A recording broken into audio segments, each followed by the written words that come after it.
25 points in the first quarter, 44 for the rest of the game. I know it feels a little bit repetitive, but what did you see offensively tonight? We're in a 2-point game, middle of the third quarter, and same in the Cairns game. We're 14 up at that point, and you can just see when we just run out of juice, and it's partly on me. I haven't trusted the bench enough, and I haven't got enough production off the bench to keep moving people and keep people fresh enough, and I'm asking people to play 32, 33 minutes, and I can see the drop off.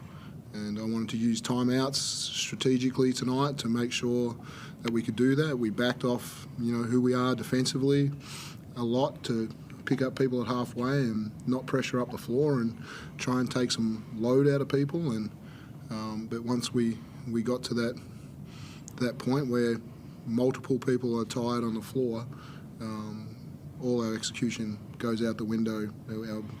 Our brain stopped functioning. Even messages in timeouts or messages of free throws about what we wanted to get done, it couldn't happen. And it's disappointing that when we get to that tide, we don't have still the ability to go and execute. The fast break points are 17-0, and I don't know whether that points to what you're talking about, whether it's fatigue with potentially transition defense, or what did you see there? Because that's a pretty rare number. Rare for us to have 0, absolutely. And I thought, it was one of the things I complimented our team on the Cairns game to say, we had 17 possessions at fast break. Tonight I'm sure we'll go back and not have too many. And the ones that we did have, we overpassed it and didn't finish plays as well. But certainly there was a mentality for us tonight after coming off that last game to say how we use each other in the ball movement. It needed to get from side to side, but we still talked about the first 8 seconds, and could we create easy opportunities in that? And soon again, fatigue. I thought it was more about catching an outlet and walking it up rather than trying to find something early. Just with Isaac, really good start again, and the ball's getting through him, and then it's been a few times where the fouls have really taken him out of the game, and he appears frustrated by it. Everyone's probably frustrated by it. What did you see with him tonight, and how do you try and work on the foul stuff? I know it's not an uncommon problem. Yeah, I thought obviously that first quarter and the way we started the game was really pleasing. Just as especially the connection between X and Ice. I think he has 4 assists, and they're all to dump off passes, and we felt we'd been missing a bunch of those recently, so that was really positive, for a period of time. And then I thought as the game wore along, they clogged the paint even more and more and just absolutely dared, different people to shoot threes and have 4 in the paint a number of times, and so certainly closed down his opportunities to get buckets off those passes. On the fouling situation, we'd need him on the floor. We were hoping to get kind of 28 minutes out of him tonight, which is a huge load for him as well. But Dave Barlow, the last 2 games, has had absolutely inflamed elbow, and probably really shouldn't have tried to play today. But that's the guy that he is, and he's been on everything to try and get the swelling down just to play. And so, pleased that we were able to get 10 minutes out of him tonight, to certainly when we've got foul trouble as well. So, it's one of those ones I was sitting there before the game, I was like, we've lost 2 point guards, we've lost our backup 4-man, we're missing our centre, we just and we quite haven't grown our bench enough to really compete with these good teams right now. And so I know we'll get 1 point guard back next week with I'm sure Lockie Barker will be ready to play, and that'll really help. That'll allow me to, when mistakes are happening or when people are tired, that we've got another guy that can really handle the ball and organise, and pushing Tuck to do that. It's not what we brought him here for. We didn't bring him here to be our backup point guard, and but I thought he probably played one of his best games tonight. I thought he had a good balance between attacking and not settling for threes. They wanted to give him threes the last game, and there was a good balance with his offensive movement tonight. I know we asked you a bunch of questions about this a couple of weeks ago, but you've been really open about the roster situation. Yeah, you'll get some guys back from a health perspective, but you've spoken about the bench and the trust. Are you convinced or thinking that you do need to change something with this roster at this point? Yeah. I've been open. We're searching for a guy. So, yeah, we haven't found the right guy yet. And it's you positionally, with Ariel out, it's probably going to be more big. Yeah, definitely.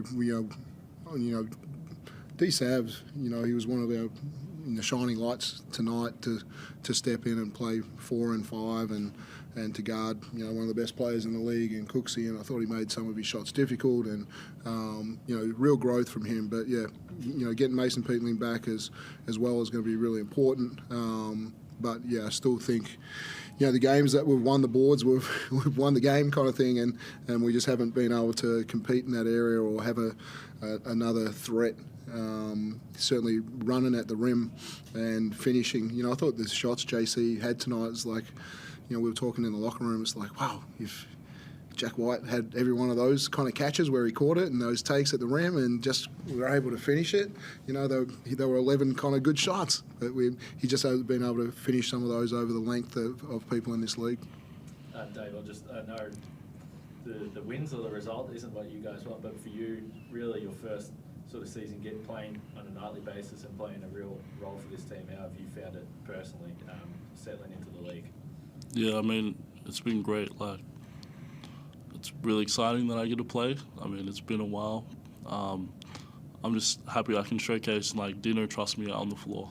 Today I played 21 minutes, so I'm just happy I can showcase what I can do and just help provide the team with what they need. And I know my role, so just playing is really exciting and fun.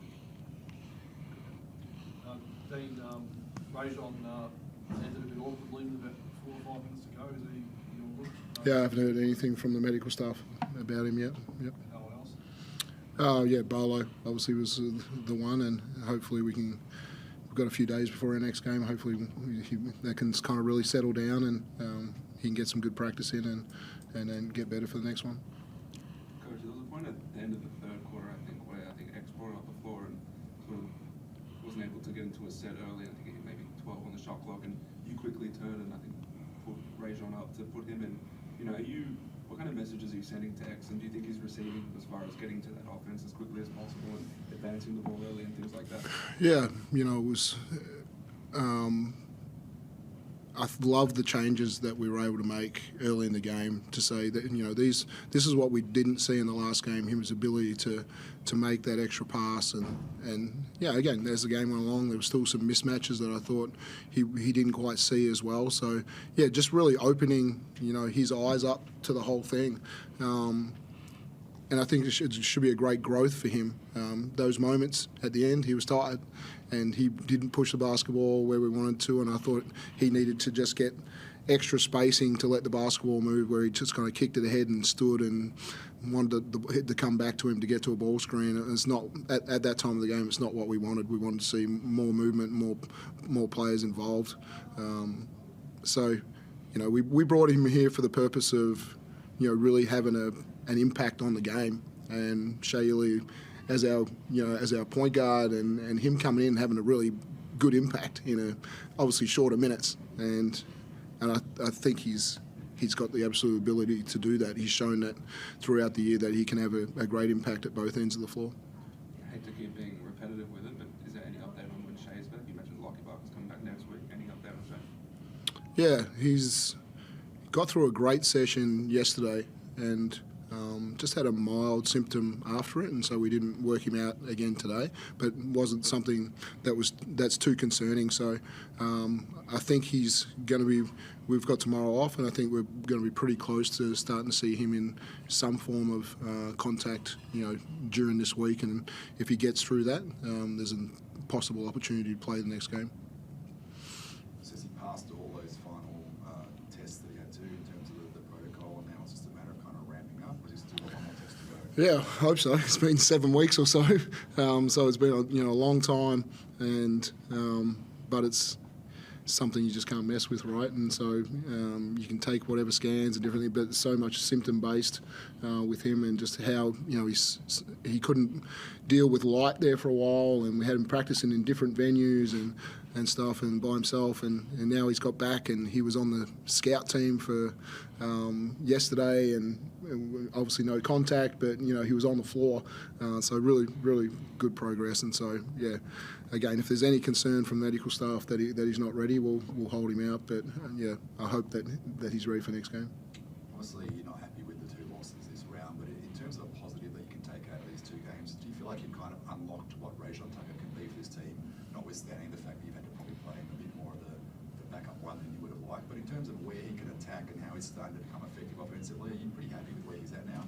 Yeah, as a comfort level, obviously the best thing he does is to get out and attack the rim in transition. So, it was a part of what we just didn't get to tonight, and probably wasn't. I thought it was a good emphasis from me to say we really did want to play at the pace that we did against Cairns, but again they shot a fair few free throws, and there's a lot of stoppages there, and our inability to defend the paint tonight, with the ball screen, there was just so many lobs, and you say we might have guarded the 3-point line all right, but it was the easy points that they got in our positioning in the ball screen tonight, and I'm not saying he was a factor in that, but that was what they shoot at nearly 70% in the paint, and the extra passes that they made, and that's on everyone to make drop downs, and our hand pressure and how we do that, but good on them for the things that they did offensively. Next week you go to Wollongong on Saturday before coming home again. Is that a good thing for this team right now to get out on the road again and maybe come together after these tough home losses? Yeah, always good, I think. We got to be the best second half team in the league right now, and then we just got to get to this FIBA window, be as close to 500 as we can if possible, and get some reinforcements, and then we can actually see what this group is capable of, because we've seen it for short periods of time, but we're not able to maintain our disciplines for the full 40 minutes right now, and we're missing 15 minutes, which is a lot. So it'll be fun to get some bodies back in there. Any final questions? All good. Thanks, Joe.